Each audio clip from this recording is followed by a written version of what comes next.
What's going on, everybody? Great night of basketball. To open the finals, the Celtics exploded in the fourth quarter to take game one. Um, Cardell, your thoughts on the fourth quarter? Where do you want to start? Break down this game. You want to just start at the fourth? You want to work our way through it? Floor is yours. Look, man.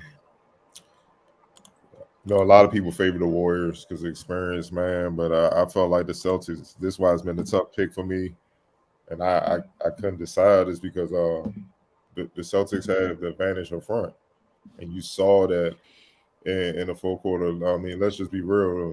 Jaylen Brown and Derek Wright carried them for the first three quarters. They kept them within striking range, striking distance. You know what I mean? And you know, that worried me because when the Warriors even went on their third quarter run, I was like, all right, but the Celtics didn't really go away. I'm like, this is trouble. If somebody wake up, it could be trouble for him. And you was kind of looking at Tatum, and Tatum didn't have it going, but he made great decisions with the ball. He had 13 assists, and he shot 3 of 17, and gotta give Andrew Wiggins credit. To hold somebody like that to 3 for 17, that's hard to do. But it came down to the front court, and I believe in turnovers, scoring off of turnovers, and the front court play, and that was the difference in the game. And I feel like that's where the Celtics have the advantage with Al Horford, Rob Williams, and even Tice coming in, man. I think the Celtics had their front court had 37 points and 13 rebounds, and the Warriors front court was Draymond and Looney, 8 points, 20 rebounds. Pretty much that's it. Like they only had 8 points and 20 rebounds. That can't happen. Draymond was 2 for 12. Looney was 1 for 4. Like they have to score, and that's what I'm worried about because I don't know if they're gonna be able to score enough to match what Horford and what Rob Williams will bring offensively. You know what I mean? In their own unique ways. Especially when the guards break down guys. Smart, Tatum, Jaylen Brown was just relentless attacking. White, Pritchard, all those guys, man, when they get in the paint. So that ended up being the difference in the game, man. Al Horford, I mean, he just bombed him. He Lord Jesus, he bombed him dog, 6 for 8 for 3. That's what made it that's what made it stand out more. Draymond's play, man. Where you didn't score the ball well, and Al Horford got loose on you. And normally that don't happen with Draymond. Normally, if he ain't scoring, then the other person ain't scoring either. And that was the difference in the game, And when the fourth quarter, when the Boston Celtics run came on, when they went on that run, the Warriors can hit shots, starting getting frustrated, and then they look like the inexperienced team, and Boston looked like they've been there and done that. And 40-point quarter in the fourth quarter close out the game, like that's sick. And that's right after the Warriors had a 38 quarter. Like they thought they knocked them out, and it's like, nah, dog. Like they don't go nowhere until the clock hits 0. So the only reason why this is I guess a shock and loss, all the everybody gonna hype it up moving forward is because until game 2 is because we don't see this from the Warriors. Mm-hmm. But we've talked about this in the past where we said with the Warriors, they can get up big, but they'll let you back in the game. Yep. Silly turnovers, bad shots, and that's your chance to get in. And against the Celtics, the way they defend and the way how deep they are with the way they can score the ball from a variety of positions, that's a dangerous dynamic. So the Warriors have to clean this stuff up, man. You know what I'm saying? They had a long layoff. You could tell they was kind of fatigued a little bit. We'll see how they rebound, man. But for the Warriors, if you take away Steph and Wiggins, Otto Porter hit some shots, Iguodala gave him good minutes, you got nothing else from nobody else. Meanwhile, Boston, their entire starting 5, Derek White and Pritchard came in. That's 7 guys. That's not going to get it done, man. So we'll see how it goes on game 2. Yeah, you talked about the front court. And then even one of the things about how Boston was able to stay in it was in the non-smart minutes, they got good play from their guards, from their point guards. And obviously it's only game 1, but the Derek White, Jordan Poole thing in this game, it was huge. It was huge in this game. So Derek White had 21 points. I think Poole had what Poole have? I'm sorry. Poole had 9 points, but he had 4 turnovers. Yeah, I'm on 2 of 7, 1 of 5. And literally, like you were talking about, the end of the third quarter, Golden State up, up 13-15. He gets plucked by Tatum coming up court. Tatum gets I think a quick layup, or ended up being a lob to Rob or what have you. They get a quick, easy. So thank you. I'm sorry. They get a quick 2, and then Jalen starts the fourth quarter on fire, and then they're going. But again, that little stretch of, and we've talked going into this series, we talked all playoffs. Shit, since the Warriors been together, one of their biggest issues is when they get to turning the ball over, how damaging it is. And for them, they've always had a knack for their turnovers always happen to be live ball turnovers. Mm-hmm. It's never the other guy. They're always live. It is usually and tonight, the end of the third, when they took Steph off the court. I think they took Steph, Wiggs, and Loon off the court at the end of the third. So I'm interested to see what Steve does with that, because I don't think it's until Jordan can get comfortable on the stage, you can't give him the same leeway you had before, honestly. Because I think the game was done right there. Yeah. Honestly, because you had a chance, a couple stable possessions right there. You trade baskets, everything's love, but you lost ground. Then Jalen got rolling, and then instead of being up 15 or 17 at the end of the third, then you could go your normal thing where Steph rests a little bit, what have you. Those minutes are and Derek White, credit to him, he killed those minutes. The non-smart, non-Curry minutes, the Celtics won game 1 in that regard, and it's something to keep an eye on going forward. Right, and Poole, we could say, man, the lights got to him a little bit. Mm-hmm. The finals lights got to him. Even that one pass to Iguodala, who's wide open the side, he threw it so bad. Iguodala, whose wingspan is 10'2", he couldn't even reel it in, dog. And they encouraging him, but it's just he wasn't. And that's a great point you made with Steve Kerr. Poole wasn't ready for that, and I felt like when he had Wiggs and Steph on the bench that fourth quarter, when it started getting ugly, he should have got them right back in. Because by the time he got them back in, it was too tough to stop the bleeding. And then by the time they got back in, Al Horford got a rhythm. But now Jalen got a rhythm, Derek White got a rhythm, Peyton Pritchard got a rhythm, and then Marcus Smart came in and he had a rhythm because everybody else had a rhythm. Tatum ain't even need to score. And I think honestly, obviously it's only one game. I don't think they can have Wiggins and Steph off the court at the same time. They can't have Wiggins off at all because of his defense. He the only dude that can really get he the only dude that got stops tonight. It was crazy. He was off the floor in the start of the fourth when Jalen got the boogie in, right? Yeah, and he was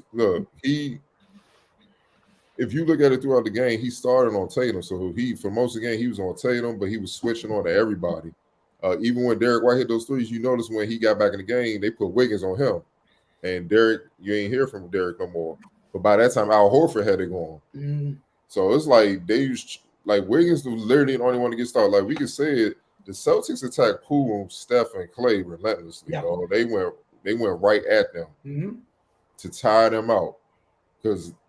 And Clay held his own in some possessions. Yeah, in spurts late. Yeah. Yeah, some possessions he got cooked. Steph, they went at him for size, drew a lot of fouls on him and stuff like that. Poole was just food. It was bad. They were just getting past him in the first move. That's what I think rattled him more so than the lights. Mm-hmm. It was the fact that he was getting cooked on the stage, dog, and that's tough. And then he couldn't give it back because you gotta understand who you're dealing with. Yep. Which is why I'd be like, man, you gotta have your defense on point because when you ain't making shots and you ain't getting stops, dog, you gotta sit, bro. You just out there. I'm really.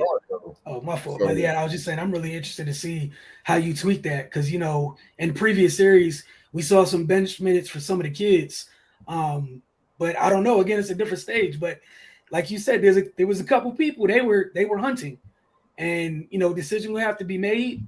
I'm interested in seeing what those decisions are. Again, it's only one game. It's not the end of the world because I know some people are gonna take this and go, the finals is over, da da da da. Boston took game one. Hell of a job. Kudos to them for taking game one. Stolen home court.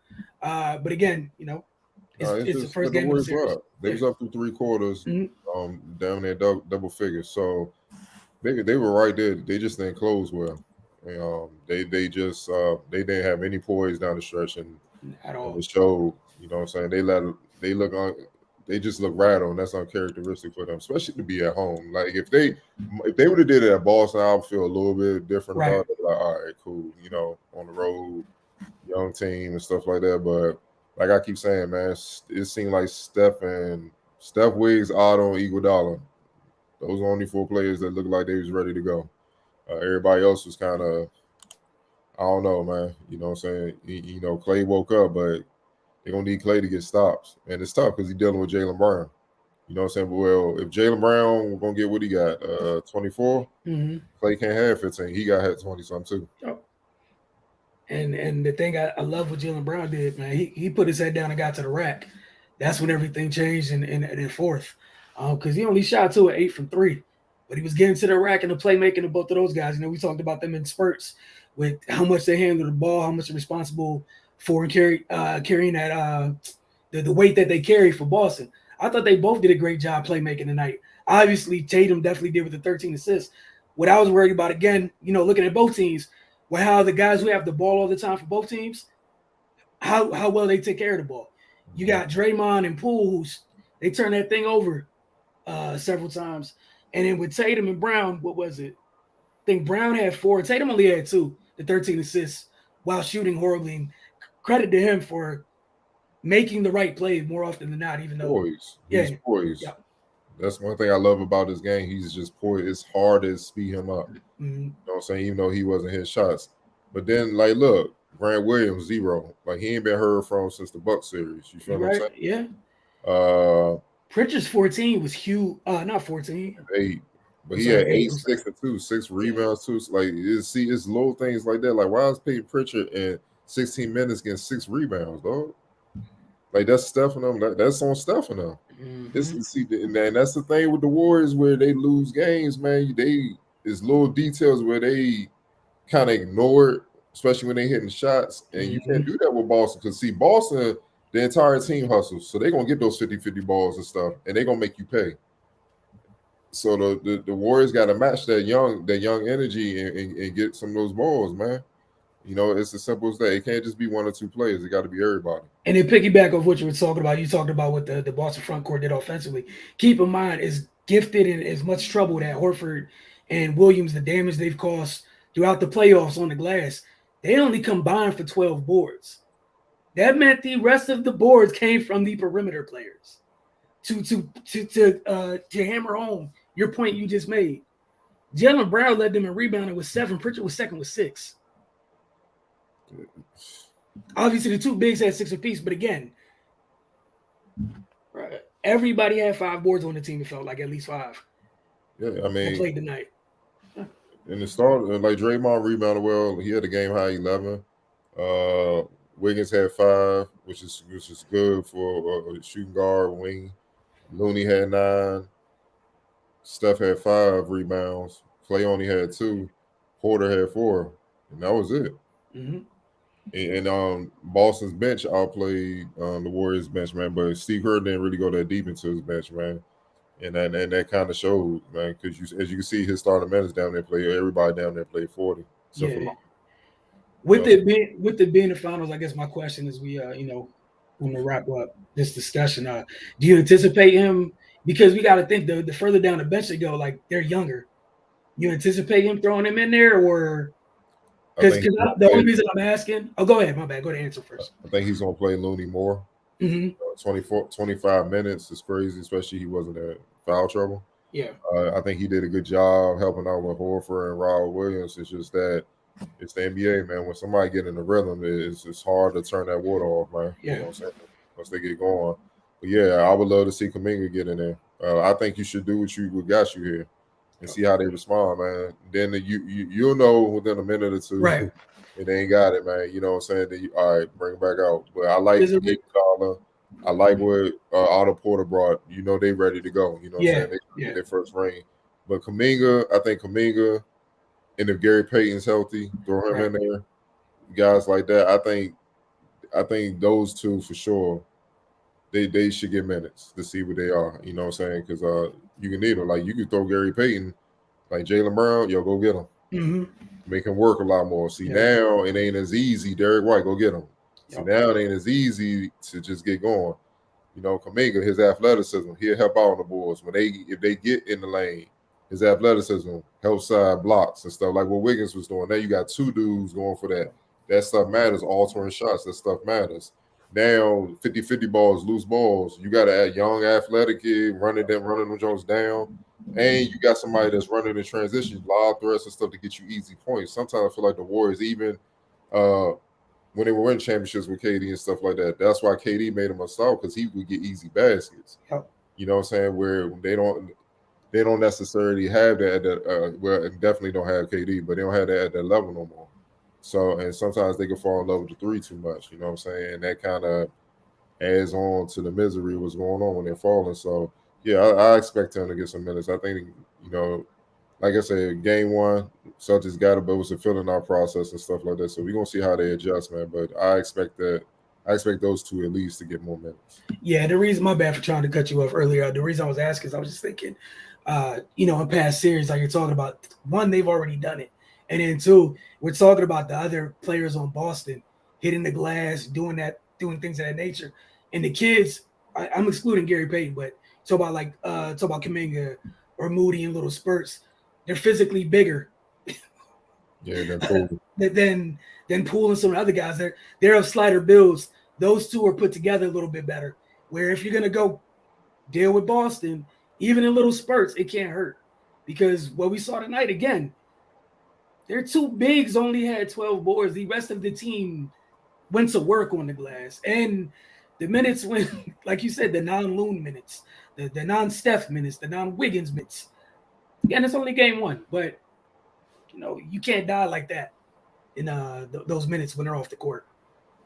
Especially when, you know, Boston's coming in, regardless of who's coming on the floor. They're comfortable. They're getting production out of their guys coming off the bench, and you're not getting anything. Right. Anything else you wanted to add? No, sir.